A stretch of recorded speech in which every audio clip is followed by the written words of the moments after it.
हरिओम शांती bungalows येथे steel चोरीचा प्रयत्न हाणून पाडल्याच्या रागातून झालेल्या हल्ल्यामध्ये 16 वर्षीय गणेश विनोद बडाई याचा उपचारादरम्यान मृत्यू झालाय।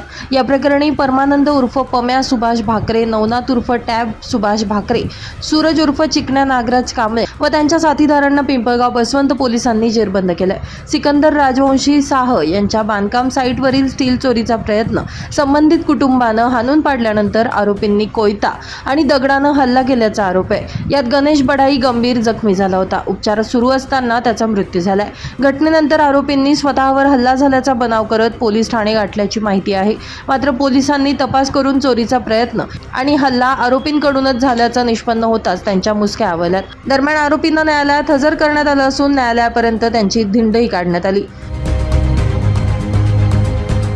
ब्युरो रिपोर्ट, नाशिक माझा न्यूज, नाशिक।